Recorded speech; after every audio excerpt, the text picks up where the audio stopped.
अस्सलाम वालेकुम। अच्छा, लास्ट वीडियो में ना हमने देखा था इंट्रोडक्शन टू कुबरनेटिस और हमने उसमें मिनी क्यूब का सेटअप किया था, ठीक है?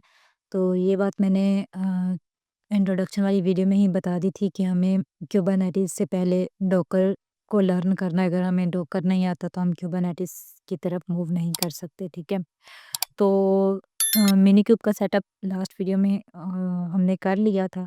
अब हमने क्या करना है कि अब ऑब्वियसली जो कुबरनेटिस है वो कंटेनर्स को मैनेज करता है, तो अब हमने क्या करना है कि हमने कंटेनर्स क्रिएट करने हैं but with the help of Kubernetes, ठीक है? अब हम यहाँ पे ऐसा नहीं करेंगे कि हम डॉकर की हेल्प से पहले कंटेनर क्रिएट करें और फिर उनको कुबरनेटिस से मैनेज करें, नहीं। हमने यहाँ पे कुबरनेटिस की ही हेल्प से कंटेनर्स को क्रिएट करना है और फिर कुबरनेटिस ही उनको मैनेज करेगा। तो जो हमने कुबरनेटिस जो सॉरी कंटेनर्स क्रिएट करने हैं, वो कैसे करते हैं उसके लिए हम क्या करते हैं, मैनिफेस्ट फाइल लिखते हैं। अब कुबरनेटिस में ना जितने भी काम है ना, मतलब हमने कोई पॉड क्रिएट करनी है, कोई डिप्लॉयमेंट करनी है, ठीक है, रेप्लिका सेट क्रिएट करने हैं। ये सारी चीज़ों के बारे में हम आगे डिटेल में पढ़ेंगे कि डिप्लॉयमेंट क्या होती है, सर्विस क्या होती है।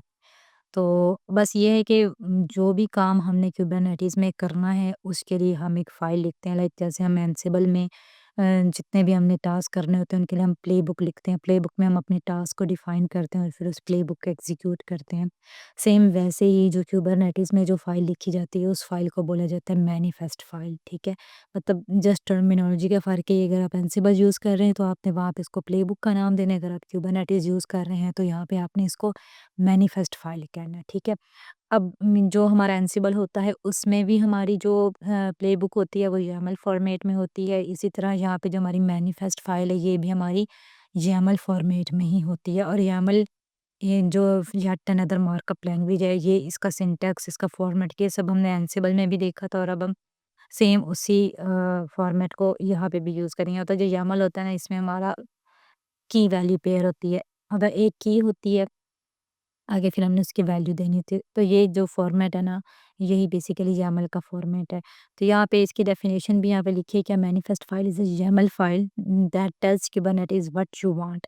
मतलब फ़र्ज़ करें हम कंटेनर्स बनाना चाहते हैं या हम इमेजेस क्रिएट करना चाहते हैं, तो ये हमने मैनिफेस्ट फाइल में लिखना है कि हम ये चाहते हैं, ठीक है? आगे वो फिर कुबरनेटिस का काम है कि वो किस तरह उसको करता है।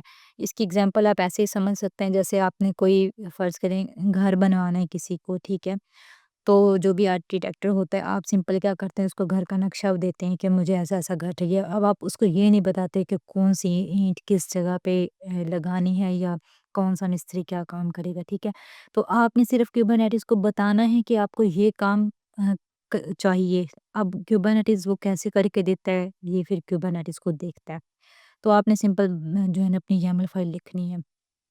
आगे it defines the desired state of your cluster, ठीक है? मतलब आपने अपनी मैनिफेस्ट फाइल में जो भी काम किया है कुबरनेटिस का फिर काम है कि वो उस डिज़ायर स्टेट को क्लस्टर पे करे, ठीक है? अच्छा, अब यहाँ पे Kubernetes reads the file and make sure the cluster matches that state. मतलब आपने जो भी रिक्वायरमेंट्स लिखी हैं मैनिफेस्ट फाइल में, कुबरनेटिस का काम है कि वो फिर उन रिक्वायरमेंट्स को फुलफ़िल करे, देखे कि क्लस्टर पे वो सारी चीज़ें अवेलेबल हैं या नहीं, ठीक है? तो आप इसको ब्लूप्रिंट भी कह सकते हैं कुबरनेटिस का। अच्छा, उसके बाद ये है कि डिक्लरेटिव जो हमारी मैनिफेस्ट फाइल होती है, ये डिक्लरेटिव होती है। एक होती है इम्पेरेटिव, एक होता है डिक्लरेटिव। तो डिक्लरेटिव का ये मतलब होता है कि आपने बस किसी को कहा कि मुझे मतलब ये काम चाहिए, ठीक है? मतलब आपको फ़र्ज़ करें कोई चीज़ चाहिए। अब वो चीज़ कैसे प्रोवाइड करनी है, आप ये नहीं उसको बताते। आप बस उसे कहते हैं कि बस मुझे ये चाहिए, तो जिसको आप कह रहे हैं उसका ये काम है कि वो कैसे भी करके आपको वो दे। तो इस चीज़ को बोलते हैं कि ये डिक्लरेटिव सिंटैक्स है। मतलब आपने मैनिफेस्ट फाइल में बस लिखा कि आपको ये चीज़ें चाहिए, तो कुबरनेटिस अब आपको वो करके देगा। तो लेकिन जो इम्पेरेटिव होता है ना, उसमें ये होता है कि आपने ना अगले को बताना भी होता है कि जो चीज़ आप चाह रहे हैं वो आपको कैसे मतलब वो प्रोवाइड करे ना, तो उस चीज़ को फिर बोला जाता है कि ये इम्पेरेटिव है। बट मैनिफेस्ट फाइल क्या है, डिक्लरेटिव है। ये आपने इंटरव्यू में भी ये पूछा जा सकता है कि ये डिक्लरेटिव सिंटैक्स होता है या इम्पेरेटिव होता है। तो ये मैनिफेस्ट फ़ाइल का जो सिंटैक्स होता है वो डिक्लरेटिव होता है, ठीक है? अब हम YAML मतलब लैंग्वेज ही क्यों यूज़ कर रहे हैं, हम कोई और भी तो लाइक रूबी भी यूज़ कर सकते हैं, पाइथन भी यूज़ कर सकते हैं। लेकिन जो YAML है ना, ये ह्यूमन रीडेबल फॉर्मेट इसका होता है, ठीक है? डिक्लरेटिव स्ट्रक्चर होता है और ईज़ी टू वर्जन कंट्रोल होता है। तो ये 3 रीज़न्स हैं जिसकी वजह से हम YAML को प्रेफ़र करते हैं। तो इसमें इस जो बेसिक्स है, सिंपल एक ही वैल्यू पेयर की फॉर्म में होती है। इसमें इंडेंटेशन बहुत ज़्यादा मैटर करती है, जैसे प्लेबुक में मैटर करती है, ठीक है? यहाँ पे आप स्पेस देने के लिए स्पेस बटन नहीं बल्कि टैब्स का यूज़ करते हैं, ठीक है? और केस सेंसिटिव होती है। केस सेंसिटिव से मुराद है कि अगर कोई वर्ड लोअर केस में है तो आपने उसको एज़ इट इज़ लिखना है, आप ऐसा नहीं कर सकते कि आप उसमें कोई एक तो वर्ड अपर केस में कर दें, बाकी लोअर में कर दें। तो इस तरह वो हो सकता है कि केस सेंसिटिविटी का इशू हो जाए, तो आपने मेक श्योर करना है कि जो स्पेलिंग यहाँ लोअर केस में है आपने उसको लोअर में लिखना है, जो अपर केस में उसको अपर केस में लिखते थे, इसी चीज़ को केस सेंसिटिविटी बोला जाता है, ठीक है? तो अब हम क्या करते हैं कि हम एक सिंपल मैनिफेस्ट फाइल देखते हैं कि उसको कैसे लिखा जाता है और फिर उसको एग्जीक्यूट कैसे किया जाता है। तो लास्ट क्लास में हमने मिनी क्यूब का सेटअप कर लिया था, तो आज हमने वहीं से स्टार्ट लेना है, ठीक है? अच्छा, आपने अगर AWS के ऊपर अपनी मिनी क्यूब का सेटअप किया है और आपने अ, उस इंस्टेंस को स्टॉप कर दिया था और आपने अब दोबारा मैनिफेस्ट फाइल की प्रैक्टिस के लिए उसको स्टार्ट करना है, तो स्टार्ट करने के बाद ना आपने ये लाज़मी करना है कि मिनी क्यूब स्टार्ट ये आपने कमांड लाज़मी देनी है और हाइफ़न हाइफ़न फ़ोर्स। इससे क्या होगा कि आपका मिनी क्यूब स्टार्ट हो जाएगा, ठीक है? आप फिर से अपने इंस्टेंस को स्टॉप करें, दोबारा से स्टार्ट करें, तो फिर आपने ये कमांड देनी है, तभी आपकी मिनी क्यूब की जो कमांड्स हैं ना वो वर्क करेंगी, अदरवाइज़ एरर देगा। तो हर दफ़ा आपने क्या करना है कि मिनी क्यूब को स्टार्ट लाज़मी करना है, उसके बाद आपने अपनी वर्किंग स्टार्ट करनी है। तो अब हम यहाँ पे सबसे पहले लिखते हैं अपनी हम मैनिफेस्ट फाइल बनाते हैं। तो मैनिफेस्ट फाइल को ना आप कुछ भी नाम दे सकते हैं, वो आप पे डिपेंड करता है। जैसे हम एनसिबल में प्ले बुक्स को कुछ भी नाम दे सकते हैं, वैसे ही अपने मैनिफेस्ट फाइल को भी कुछ भी आप नाम दे सकते हैं। तो लेट्स से हम इसको नाम देते हैं पॉड, और लेकिन इसमें ये है कि जो इसकी एक्सटेंशन है ना वो डॉट YML या YAML होनी चाहिए, ठीक है? क्योंकि ये YAML फॉर्मेट में है, तो इसकी एक्सटेंशन लाज़मी तौर पे डॉट YML होनी चाहिए, या YAML भी आप यूज़ कर सकते हैं। बाकी मैनिफेस्ट फाइल का नाम आप कुछ भी रख सकते हैं, ठीक है? उसके बाद आपने क्या करना है, फाइल लिखनी स्टार्ट करनी है। तो सबसे पहली चीज़ इसमें आती है API वर्ज़न। एपीआई वर्ज़न में जैसे हम कंपोज़ फ़ाइल लिखते हैं तो उसमें हम बताते हैं कि हमने कंपोज़ फ़ाइल का कौन-सा वर्ज़न यूज़ करना है, ठीक है? वैसे ही आपने यहाँ पे क्या करना है कि आपने ये बताना है कि आप एपीआई का कौन-सा वर्ज़न यूज़ कर रहे हैं, सबसे पहली चीज़ ये बतानी है। तो आप इसमें लिख दें कि आप एपीआई का V1 वर्ज़न यूज़ कर रहे हैं, ठीक है? दूसरे नंबर पे अब आपने बताना है कि आप कुबरनेटिस से क्या काम करवाना चाह रहे हैं ना, क्या आप पॉड्स बनवाना चाह रहे हैं, या आप रेप्लिका क्रिएट करवाना चाह रहे हैं, या कुछ भी और आप जो भी आगे हम नेक्स्ट देखेंगे कि हम क्या-क्या इससे काम कर सकते हैं। हुँ। ठीक है, वर्ज़न मेंशन करने के बाद अब हमने क्या करना था, काइंड कि हम मतलब पॉड बना रहे हैं, या डिप्लॉयमेंट कर रहे हैं, या रेप्लिका सेट क्रिएट कर रहे हैं।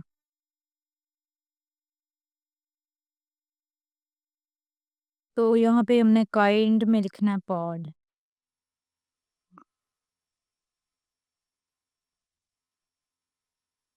ठीक है, उसके बाद ना हमने ना मेटा डाटा की हेडिंग देनी होती है। मेटा डाटा में बेसिकली ये होता है कि अब जो हम पॉड क्रिएट कर रहे हैं, ठीक है? पॉड एक तरह हमारे होंगे कंटेनर।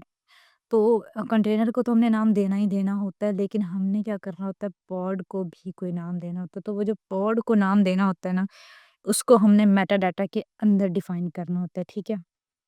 तो यहाँ पे हमने लिखना है नेम, और आगे हम मतलब जो भी यहाँ पे नाम दे रहे हैं ना, बेसिकली वो हमारी पॉड का नाम है। तो आप पॉड का नाम अपनी मर्ज़ी से कुछ भी रख सकते हैं, ठीक है?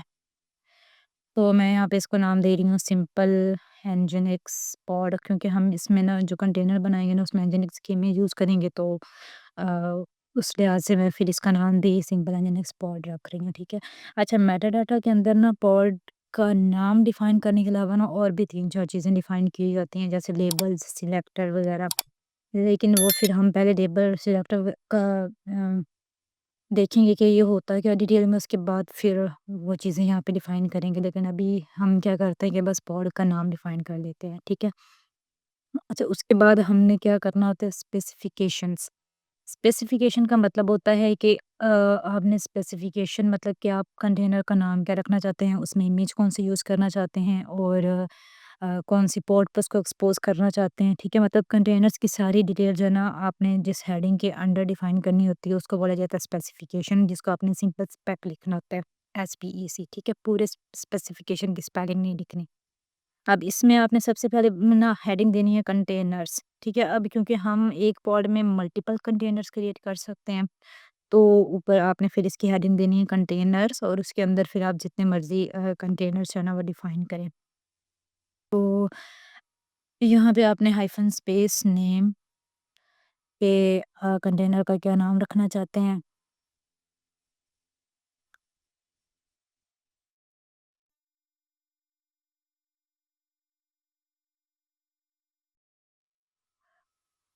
नेम के लिए वो लेट्स से कि हमारे कंटेनर का नाम एनजिनिक्स है, ठीक है? और उसके बाद आप इसमें इमेज कौन-सी यूज़ करना चाहते हैं, तो वो आपने यहाँ पे लिखना है इमेज कॉलन और आगे आप कुछ भी इमेज का नाम दे सकते हैं मतलब कुछ भी से मुराद कि आप उबंटू की यूज़ करना चाह रहे हैं या यूनिक्स की या जेनकिंस की तो वो आपने यहाँ पे उसका नाम डिफ़ाइन कर देना। तो मैं यहाँ पे एनजिनिक्स इमेज ही यूज़ कर रही हूँ।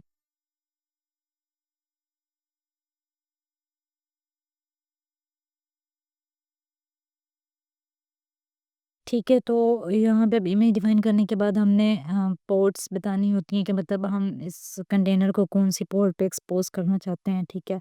तो वो आपने पोर्ट्स और उसके बाद फिर पोर्ट के अंदर कंटेनर पोर्ट एंड मतलब आप यहाँ पे जो जिस भी पोर्ट पे कंटेनर को एक्सपोज़ करना चाहते हैं, वो पोर्ट यहाँ पे मेंशन कर देनी है, ठीक है? तो ये हमारी एक सिंपल मैनिफेस्ट फ़ाइल है जिसमें सिर्फ़ हमने क्या कहा कि हमने पॉड क्रिएट करनी है, पॉड का हमने नाम दिया और उसके अंदर हमने बताया कि इस पॉड के अंदर हम एनजिनिक्स के नाम का कंटेनर बनाना चाहते हैं और उस कंटेनर में हम एनजिनिक्स इमेज ही यूज़ करना चाहते हैं और उस कंटेनर को हम पोर्ट 80 पे एक्सपोज़ करना चाहते हैं, ठीक है? उसके बाद सिंपल आपने क्या करना है कि आपने इस फ़ाइल को सेव करना है। अच्छा, सेव करने के बाद ना अब ये है कि हमने मैनिफेस्ट फाइल तो लिख ली लाइक जैसे एनसिबल में हम प्लेबुक लिखते हैं पहले, उसके बाद हमने उस प्लेबुक को एग्ज़ीक्यूट करना था जिसके लिए हम एनसिबल ऑल और आगे वो सारी कमांड देते हैं। सेम इसी तरह अब हमने यहाँ पे मैनिफेस्ट फाइल लिख ली, बट उस मैनिफेस्ट फाइल को अब हमने क्या करना है एग्ज़ीक्यूट करना है। तो यहाँ पे ना अब जैसे वहाँ पे एनसिबल में मतलब जो भी हम कमांड्स यूज़ करते हैं तो हम एनसिबल का वर्ड देते हैं।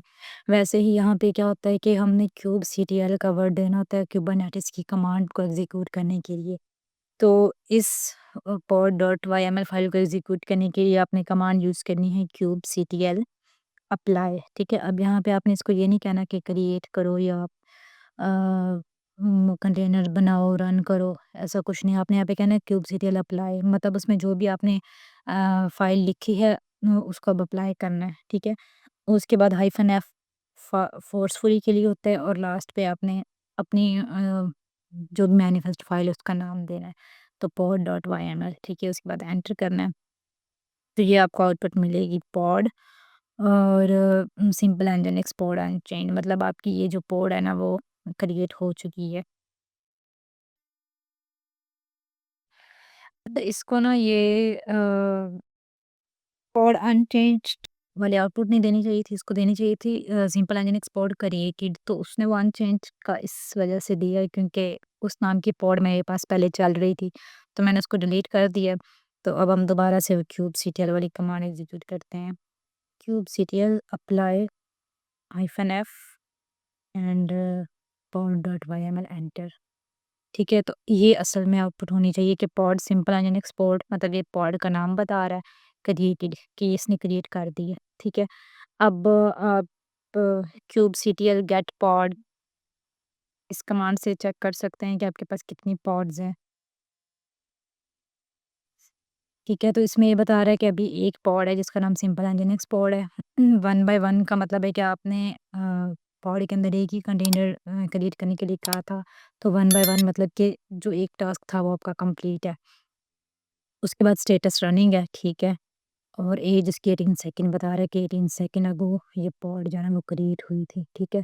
अच्छा, उसके बाद ना एक और कमांड होती है kubectl डिस्क्राइब, मतलब अगर आपको इस पॉड की कंप्लीट इन्फॉर्मेशन चाहिए कि इसमें कंटेनर कौन सा रन हो रहा है, ठीक है? उस कंटेनर में भी कौन-सी में यूज़ हो रही है, इसके अलावा और भी बहुत सारी इन्फॉर्मेशन आपको इस पॉड के हवाले से मिल सकती है अगर आप ये कमांड एग्ज़ीक्यूट करें kubectl डिस्क्राइब पॉड, ठीक है? और उसके बाद पॉड का नाम, ठीक है? जो कि ये सिंपल एनजिनिक्स पॉड है।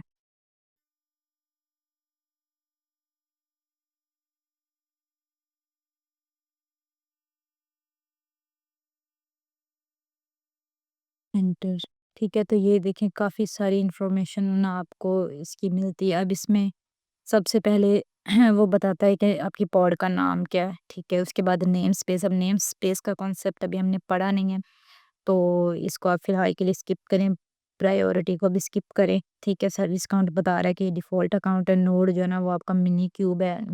नोड मिनी क्यूब से मुराद है कि मतलब यही आपका मास्टर नोड है, यही आपका वर्कर नोड है। स्टार्ट टाइम उसका दिखा रहा है 25 दिसंबर, और यही आगे सारा टाइम बता रहा है। लेबल्स एंड एनोटेशन स्टेटस, अच्छा लेबल एंड एनोटेशंस वाला टॉपिक अभी हमने डिटेल में पढ़ना है, तो इस वजह से अभी आपने इसको भी स्किप करना है। स्टेटस बता रहा है कि रनिंग है, ये पॉड आपकी रनिंग है, आईपी इस आईपी पे रनिंग है, ठीक है। उसके बाद बता रहा है कि इस पॉड में कौन सा कंटेनर रन कर रहा है, उस कंटेनर का नाम एनजिनिक्स है, ठीक है। ये कंटेनर की आईडी है, और उसके बाद इमेज कौन सा इस कंटेनर में यूज़ हो रहा है और उस इमेज की आईडी, ठीक है। उसके अलावा ये कौन-सी पोर्ट पे, तो हमने इसको पोर्ट 80 पे एक्सपोज़ किया था, तो ये 80/TCP पे रन कर रहा है। होस्ट पोर्ट दिखा रहा है, 0 है, स्टेट रनिंग है, स्टार्टिंग डेट फिर दिखा रहा है, रेडी में बता रहा है कि ट्रू है, ठीक है। एनवायरनमेंट का टॉपिक भी अभी हमने पढ़ना है, ठीक है। और उसके अलावा ये इसकी टाइप और स्टेटस वगैरह सब ट्रू दिखा रहा है। और इसमें ये कॉन्फ़िग मैप और ये सारी चीज़ें भी हमने पढ़नी है, ठीक है? इस वजह से आप इनको फ़िलहाल के लिए स्किप कर सकते हैं। लास्ट में भी वही सारी चीज़ दिखा रहा है कि कंटेनर जो है ना वो क्रिएटेड है, एनजिनिक्स इमेज भी जो है ना सक्सेसफुली पुल हो चुकी है, ठीक है? तो ये सारी डिटेल मतलब उस पॉड के अंदर अब हो सकता, ऐसा भी हो सकता है ना कि मतलब पॉड के अंदर हम हमारे मल्टीपल कंटेनर्स रन कर रहे हों। तो kubectl डिस्क्राइब पॉड से उसके अंदर जितने कंटेनर्स उन सब की डिटेल आपको मतलब यहाँ से इस कमांड से मिल सकती है। तो ये हमने सिंपल सी एक मैनिफेस्ट फाइल लिखनी सीखी है, ठीक है? तो अभी नेक्स्ट हम इंशाल्लाह इसके मज़ीद इसी मैनिफेस्ट फाइल को ना डिटेल में देखेंगे। अभी जस्ट एक चीज़ हमने सिर्फ अपने पॉड का नाम और उसमें कंटेनर क्रिएट किया। तो ये काफ़ी कॉम्प्लेक्स हो सकती है, मतलब जैसे-जैसे हम आगे इसको पढ़ते जाएँगे, तो आप इसकी प्रैक्टिस करें मैनिफेस्ट फाइल की। मैं ये जो कोड है ना, इस फर्स्ट मैनिफेस्ट फाइल का, ये भी डिस्क्रिप्शन बॉक्स में दे दूँगी, तो आप इसकी प्रैक्टिस करें। बाकी इससे रिलेटेड कोई भी क्वेश्चन हो तो आप कमेंट्स में पूछ सकते हैं, ठीक है? अच्छा, वो कुबरनेटिस के टॉपिक्स जो भी हमने नहीं पढ़े, जैसे लेबल्स क्या होते हैं, सिलेक्टर क्या होते हैं, रेप्लिका सेट क्या होता है, तो इस तरह के क्वेश्चन नहीं करने, क्योंकि इन पे वीडियोस आगे मतलब मैं अपलोड कर दूँगी, ठीक है? तो जब कुबरनेटिस का पूरा कंटेंट मैं अपलोड कर दूँ ना, उसके बाद भी आपको लगे कि कोई टॉपिक मिस हो गया, तो वो फिर आप कमेंट्स में बता सकते हैं, ठीक है? कि फ़लाँ टॉपिक पे भी बनाएँ, तो फिर मैं अपलोड कर दूँगी, ठीक है? लेकिन अभी के लिए आपने पेशेंस रखना है, क्योंकि अभी ये जस्ट कुबरनेटिस का सेकंड ट्यूटोरियल है, तो आप इसकी प्रैक्टिस करें। कोई क्वेश्चन हो तो कमेंट्स में पूछ सकते हैं।